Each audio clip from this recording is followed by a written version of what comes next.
हरे कृष्णा। विदुर जी आगे कथा सुनाते हैं। वो कहते हैं, सुधन्वा बोला, प्रहलाद, जल और मधुपर्क तो मुझे मार्ग में ही मिल गया है। तुम तो मुझे जो मैं पूछ रहा हूँ उस प्रश्न का ठीक ठीक उत्तर दो। ब्राह्मण श्रेष्ठ है या विरोचन? प्रहलाद महाराज बोले, ब्राह्मण मेरे लिए एक ही पुत्र है। इधर तुम स्वयं उपस्थित हो, भला तुम दोनों के विवाद में मेरे जैसा मनुष्य कैसे निर्णय दे सकता है? सुधन्वा बोला, मतिमन, तुम्हारे पास गौ तथा दूसरा जो कुछ भी प्रिय धन हो वह सब तुम अपनी ओर से पुत्र विरोचन को दे दो, परंतु हम दोनों के विवाद से जो तुम्हें ठीक ठीक उत्तर देना चाहिए वो दो।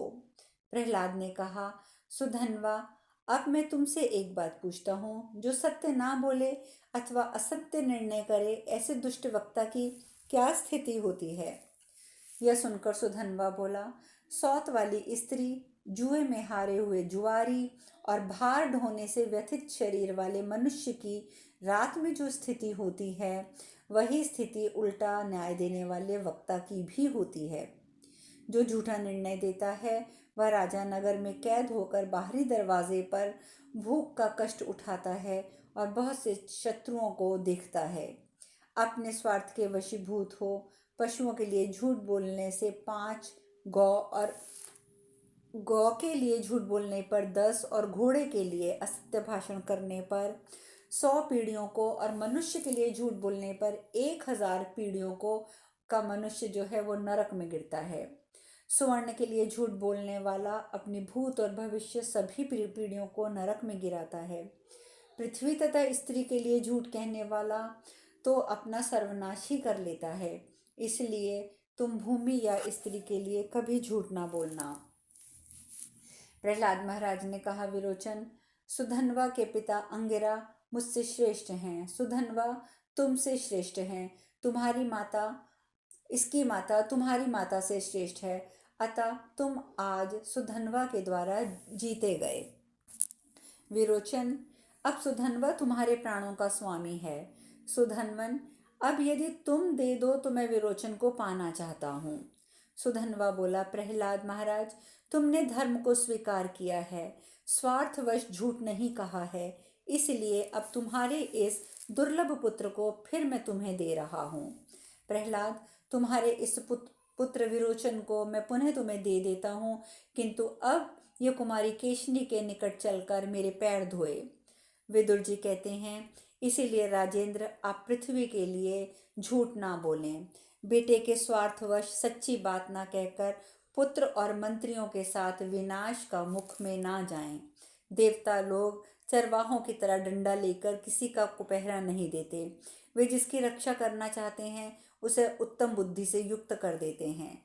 जैसे जैसे मनुष्य कल्याण में मन लगाता है वैसे वैसे उसके सारे कार्य अभीष्ट सिद्ध होते हैं, इसमें तनिक भी संदेह नहीं है। कपटपूर्ण व्यवहार करने वाले मायावादी को वेद पापों से मुक्त नहीं करते, किंतु जैसे पंख निकल आने पर चिड़िया के बच्चे घोंसला छोड़ देते हैं, उसी प्रकार वेद भी अंतकाल में उस मायावी को त्याग देते हैं। शराब पीना, कला, समूह के साथ बैर, पति पत्नी में भेद पैदा करना, कुटुंब वालों में भेद बुद्धि उत्पन्न करना, राजा के साथ द्वेष, स्त्री पुरुष में विवाद और बुरे रास्ते, ये सब त्याग देने योग्य बताए गए हैं। हस्त रेखा देखने वाला, चोरी करने वाला, व्यापार करने वाला, जुआरी, वैद, शत्रु, मित्र, नर्तक, इन सातों को कभी भी गवाह नहीं बनाना चाहिए। आदर के साथ अग्निहोत्र, आदर पूर्वक मौन का पालन, आदर पूर्वक स्वाध्याय और आदर के साथ यज्ञ का अनुष्ठान, ये 4 कर्म भय को दूर करने वाले हैं, किंतु ये भी ठीक समय पर यदि संपादित ना हो तो भय प्रदान करने वाले हो जाते हैं। घर में आग लगाने वाला, विष देने वाला, जारज संतान की कमाई खाने वाला, सोम रस बेचने वाला, शस्त्र बनाने वाला, चुगली करने वाला, मित्रद्रोही, पर स्त्री लंपट, गर्भ की हत्या करने वाला, गुरु स्त्रीगामी, ब्राह्मण होकर शराब पीने वाला, तीखे शब्द स्वभाव वाला, कौवे की तरह काएं काएं करने वाला, नास्तिक, वेद की निंदा करने वाला, ग्राम पुरोहित, व्रात्य, क्रूर और शक्तिमान होते हुए भी मेरी रक्षा करो इस प्रकार कहने वाला, शरणागत का वध जो करता है, वे सब ब्रह्म हत्यारे के समान ही हैं। जलती हुई आग से स्वर्ण की पहचान होती है। बुढ़ापा सुंदर रूप को, आशा धीरता को, मृत्यु प्राणों को, असूया गुणों में दोष देखने का स्वभाव धर्मचरण को, काम लज्जा को सर्वथा नष्ट कर देती है। शुभ कर्मों से लक्ष्मी की उत्पत्ति होती है और प्रगल्भता से वह बढ़ती है और चतुरता से जड़ जमा लेती है, परंतु संयम से वह सुरक्षित रहती है। 8 गुण पुरुष की शोभा बढ़ाते हैं: बुद्धि, कुलीनता, दम, शास्त्र ज्ञान, पराक्रम, बहुत ना बोलना, यथाशक्ति दान देना और कृतज्ञ होना। इस प्रकार विदुर जी ने बहुत सारा ज्ञान राजा धृतराष्ट्र को दिया और कहा, राजन, अब दुर्योधन, शकुनी, मूर्ख दुशासन और कर्ण पर राज्य का भार रखकर उन्नति कैसे चाहते हैं। इस प्रकार श्री महाभारत उद्योग पर्ववाणी प्रजागर परणानी विदुर नीति विषयक 35वां अध्याय आज पूर्ण हुआ। विदुर जी ने आगे कहा, राजन, इस विषय में लोग दत्तात्रेय और साध्य देवताओं के संवाद रूप में एक प्राचीन इतिहास का भी उदाहरण दिया करते हैं। वह मेरा भी सुना हुआ है, आप उसे भी सुनिए। प्राचीन काल की बात है। उत्तम व्रत वाले महाबुद्धिमान महर्षि दत्तात्रेय जी हंस परमहंस रूप से विचर रहे थे। उस समय साध्य देवताओं ने उनसे पूछा। साध्य बोले, महर्षि, हम सब लोग साध्य देवता हैं। केवल आपको देखकर हम आपके विषय में कुछ अनुमान नहीं लगा सकते। हमें तो आप शास्त्र ज्ञान से युक्त, धीर और बुद्धिमान जान पड़ते हैं। अतः हम लोगों को अपनी विद्वतापूर्ण उदार वाणी सुनाने की कृपा करें। यह सुनकर परमहंस ने कहा, साध्य देवताओं, मैंने सुना है कि धैर्य धारण, मनोनिग्रह और सत्य धर्मों का पालन ही कर्तव्य है। इसके द्वारा पुरुष को चाहिए कि हृदय की सारी गांठ खोलकर प्रिय और अप्रिय को अपने आत्मा के समान समझे। दूसरों की गाली सुनकर भी स्वयं उन्हें गाली ना दे। गाली को सहन करने वाले का रोका हुआ क्रोध ही गाली देने वाले को जला डालता है और उसके पुण्यों को भी हर लेता है। दूसरों को ना तो गाली दें, ना उनका अपमान करें। मित्रों से द्रोह तथा नीच पुरुषों की सेवा ना करें। सदाचार से हीन और अभिमानी ना हो। रूखी तथा रोषपूर्ण वाणी का परित्याग करें। इस जगत में रूखी बातें मनुष्यों के मर्म स्थान, हड्डी, हृदय और प्राणों को दग्ध कर देती है। इसलिए धर्मानुरागी पुरुष जलाने वाली रूखी बातों का सदा के लिए परित्याग करें। जिसकी वाणी रूखी और स्वभाव कठोर है, जो मर्म स्थान पर आघात करता और वाग्वाणों से मनुष्यों को पीड़ा पहुंचाता है, उसे ऐसा समझना चाहिए कि मनुष्यों में महादरिद्र है। वह अपने दुख मुख में दरिद्रता अथवा मौत को बांधे हुए ढो रहा है। यदि दूसरा कोई इस मनुष्य को अग्नि और सूर्य के समान दग्ध करने वाले अत्यंत तीखे वाग्वाणों से बहुत चोट पहुंचावे, तो वह विद्वान पुरुष चोट खाकर अत्यंत वेदना सहते हुए ऐसा समझे कि वह मेरे पुण्यों को पुष्ट कर रहा है। जैसे वस्त्र जिस रंग में रंगा जाए वैसा ही हो जाता है, उसी प्रकार यदि कोई सज्जन, असज्जन, तपस्वी और चोर सेवा करता है तो वह उन्हीं के वश में हो जाता है, उस पर उन्हीं का रंग चढ़ जाता है। दत्तात्रेय जी ने आगे कहा, मनुष्य जिन जिन विषयों से मन को हटाता जाता है उनसे उनकी मुक्ति होती जाती है। इस प्रकार यदि सब ओर से निवृत्ति हो जाए तो उसे लेश मात्र दुख का भी अनुभव नहीं होता है। जो सबका कल्याण चाहता है, किसी की अकल्याण की बात मन में नहीं लाता, जो सत्यवादी, कोमल और जितेंद्रिय है, वह उत्तम पुरुष माना गया है। जिसका शासन अत्यंत कठोर हो, जो अनेक दोषों से दूषित हो, कलंकित हो और क्रोधवश किसी की बुराई करने से नहीं हटता हो, दूसरों के किए हुए उपकारों को ना मानता हो, जिसकी भी किसी के साथ मित्रता भी ना हो और जो दुरात्मा हो, ये अधम पुरुषों के भेद हैं। जो अपनी ऐश्वर्य वृद्धि चाहता है वह उत्तम पुरुषों की सेवा करे, समय आ पड़ने पर मध्यम पुरुषों की सेवा भी कर ले, परंतु अधम पुरुषों की सेवा कदापि न करे। मनुष्य दुष्ट पुरुषों के बल से निरंतर के उद्योग से, बुद्धि से और पुरुषार्थ से धन भले ही प्राप्त कर ले, परंतु उससे उत्तम कुलीन पुरुषों के सम्मान और सदाचार को वह पूर्ण रूप से कदापि प्राप्त नहीं कर सकता। धृतराष्ट्र, यह सब सुनकर धृतराष्ट्र ने कहा, विदुर, धर्म और अर्थ अनुष्ठानों में परायण और बहुश्रुत देवता भी उत्तम कुल में उत्पन्न पुरुषों की इच्छा करते हैं। इसीलिए मैं तुमसे अब ये प्रश्न करता हूँ कि महान उत्तम कुलीन कौन है? विदुर जी बोले, राजन, जिनमें तप, इंद्रिय संयम, वेदों का स्वाध्याय, यज्ञ, पवित्र विवाह, सदा अन्नदान और सदाचार, ये 7 गुण वर्तमान में हैं, उन्हें महान और उत्तम कुलीन कहते हैं। यज्ञ न होने से, निंदित कुल में विवाह करने से, वेद का त्याग और धर्म का उल्लंघन करने से उत्तम कुल भी अधम हो जाता है। देवताओं के धन का नाश, ब्राह्मण के धन का अपहरण, ब्राह्मणों की मर्यादा का उल्लंघन करने से भी उत्तम कुल भी अधम हो जाता है। भरत, ब्राह्मणों के अनादर और निंदा से तथा धरोहर रखी हुई वस्तु को छिपा लेने से पूरा का पूरा अच्छा कुल भी निंदनीय हो जाता है। गौवे, मनुष्य और धन से संपन्न होकर भी जो कुल सदाचार से हीन है, वे अच्छे कुल के गणना में नहीं आ सकते। जो कुल सदाचार से हीन है, वे गौओं, पशुओं, घोड़ों और हरी भरी खेती से संपन्न होने पर भी उन्नति नहीं कर पाते हैं।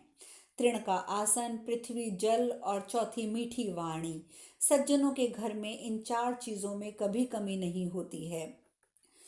महाप्रज्ञ राजन, पुण्य कर्म करने वाला धर्मात्मा पुरुष के यहाँ ये उपयुक्त वस्तुएं बड़ी श्रद्धा के साथ सत्कार के लिए उपस्थित की जाती हैं। पाप शून्य नरेश, विद्या, तप, इंद्रिय निग्रह और लोभ त्याग के सिवा कोई आपके लिए शांति का उपाय मैं नहीं देखता।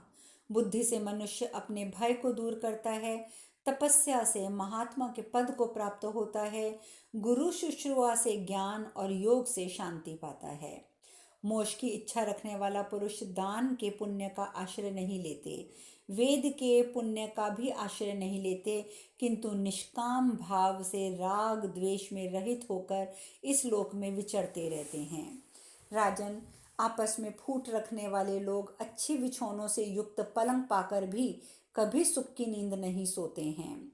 जो परस्पर भेदभाव रखते हैं, वे कभी धर्म का आचरण नहीं करते हैं और ना ही कभी सुख पाते हैं।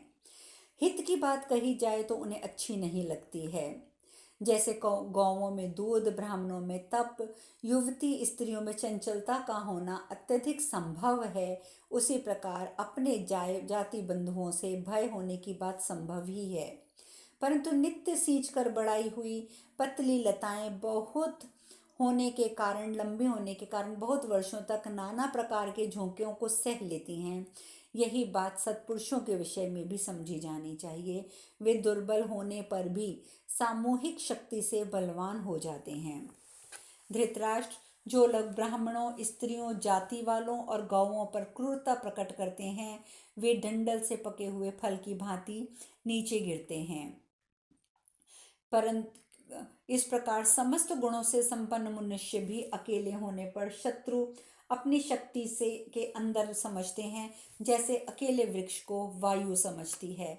किंतु परस्पर मेल होने से और एक से होने से, दूसरे का सहारा मिलने से जाति वाले लोग इस प्रकार वृद्धि प्राप्त करते हैं, जैसे तालाब में कमल। राजन, आपका कल्याण हो। मनुष्य में धन, आरोग्य को छोड़कर कोई दूसरा गुण नहीं है, क्योंकि रोगी तो मुर्दे के समान है। महाराज, जो बिना रोग के उत्पन्न कड़वा, सिर में दर्द पैदा करने वाला, पाप से संबंध कठोर, तीखा और गर्म, जो सज्जनों द्वारा पान करने योग्य है और जिसे दुर्जन नहीं पी सकते हैं, उस क्रोध को आप पी जाइए और शांत हो जाइए। राजन, आपके पुत्र पांडवों की रक्षा करें और पांडु के पुत्र आपके पुत्रों की रक्षा करें। सभी कौरव एक दूसरे के शत्रु को शत्रु और मित्र को मित्र समझें। सबका एक ही कर्तव्य हो, सभी सुखी और समृद्धशाली जीवन व्यतीत करें। अजीमिड़ कुलनंदन, इस समय आप ही कौरवों के आधार स्तंभ हैं। कुरुवंश आपके अधीन है। तात, कुंती के पुत्र अभी बालक हैं और वनवास में वे बहुत सा कष्ट पा चुके हैं। इस समय उनका पालन करके अब आप स्वयं अपने ही यश की रक्षा करेंगे, अन्यथा आप स्वयं को अपयश की ओर अग्रसर कर देंगे। कुरुराज, आप पांडवों से संधि कर लें, जिससे शत्रुओं में आपका छिद्र देखने का अवसर उन्हें ना मिले। नरदेव, आप समस्त पांडव सत्य पर टिके हुए हैं, अब आप अपने पुत्र दुर्योधन को रोक दीजिए। राजेंद्र, विचित्र वीर नंदन, स्वयंभव मनु ने इन 17 प्रकार के पुरुषों को आकाश पर मुक्कों के प्रहार करने वाले, ना झुकाए जा सकने वाले, वर्षाकालीन इंद्रधनुष को झुकाने की चेष्टा करने वाले तथा पकड़ में ना आने वाले सूर्य को पकड़ने का प्रयास करने वाला बताया है। राजन, पहले जुए में द्रौपदी को जीती गई देखकर मैंने आपसे कहा था, आप द्रुत क्रीड़ा में आसक्त दुर्योधन को रोकिए। विद्वान लोग इस प्रवंचना के लिए मना करते हैं, किंतु आपने मेरा कहना नहीं माना। वह बल नहीं जिसका मृदुल स्वभाव के साथ विरोध हो। सूक्ष्म धर्म का शीघ्र सेवन करना चाहिए। क्रूरतापूर्वक उपार्जित लक्ष्मी नश्वर होती है, यदि वह मृदुलतापूर्वक बढ़ाई गई हो तो पुत्र पौत्रों को स्थिर करती है। इसीलिए मैं कहता हूँ कि आप दोनों बालकों में परस्पर प्रेम को प्रतिपादन कीजिए। कौरव और पांडव जिनके आप आधार स्तंभ हैं, आप दोनों को रक्षा कीजिए और दोनों को एक दूसरे की रक्षा करने के लिए वचनबद्ध कीजिए। पहले ही पांडव बहुत कष्ट पा चुके हैं, यदि उन्हें और कष्ट हुआ तो आप किसी भी प्रकार यश की प्राप्ति नहीं कर पाएंगे। इस प्रकार श्री महाभारत उद्योग पर्व के अंतर्गत प्रजागर पर्व में विदुर हित वाक्य विषयक 36वां अध्याय आज पूर्ण हुआ। शेष कथा कल। हरे कृष्णा, हरे कृष्णा, हरे कृष्णा।